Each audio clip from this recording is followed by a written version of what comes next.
সবার আগে একটু নজর দেব ওয়েদারের রিপোর্টের উপরে। গত 54 বছরের রেকর্ড সৃষ্টি করলো ওয়েদারের রিপোর্ট।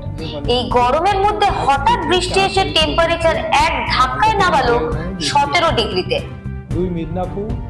গত দুদিন ধরে উত্তর ও দক্ষিণবঙ্গে হালকা বৃষ্টি আমরা দেখতে পাচ্ছি এবং কিছু জেলায় হালকা ঝড় ও বজ্রপাতের সম্ভাবনাও রয়েছে। আগামীকালও ওয়েদার মেঘলা থাকবে। শনিবার থেকে আকাশ পরিষ্কার হওয়ার সম্ভাবনা রয়েছে।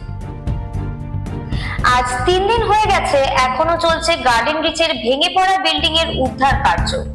এলাকার সকলের দাবি, যতক্ষণ না পর্যন্ত জানা যাচ্ছে আর কেউ চাপা পড়ে আছে কিনা, ততক্ষণ উদ্ধার কার্য চালিয়ে যেতে হবে। মেদিনীপুরের লোকসভা কেন্দ্রের নাম ঘোষণার পরে তৃণমূল প্রার্থী জুন মালিয়ার শুরু হয় জোর কদমে ভোট প্রচার। তার সাপোর্টে মিছিল করতে দেখা যায় হাজার হাজার লোক। জুন মালিয়ার দাবি, সকলের মঙ্গল কামনায় প্রার্থনা করছেন তিনি। ভোট ঘোষণার পরও উঠল ভোটার কার্ড দেওয়ার গাফিলতির অভিযোগ। রাজ্যে ভোটার কার্ড নেই এরকম লোক সংখ্যা 10%-এরও বেশি। তাদের ভোটার কার্ড ছাপা হয়ে গেলেও কার্ডগুলো দেওয়া নিয়ে গাফিলতি করার অভিযোগ। দ্রুত ভোটার কার্ড পাঠানোর নির্দেশ দিলেন ইলেকশন কমিশন। 24 ঘন্টা পার হয়ে গেছে, এখনো পর্যন্ত মন্ত্রী অরূপ বিশ্বাসের ভাই স্বরূপ বিশ্বাসের বাড়িতে চলছে আয়কর দপ্তরের তল্লাশি।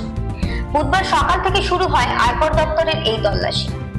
একই সাথে স্বরূপ বিশ্বাসের স্ত্রী জুই বিশ্বাস, যিনি তৃণমূলের কাউন্সিলর, তার দপ্তরেও তল্লাশি চালায় আয়কর দপ্তর।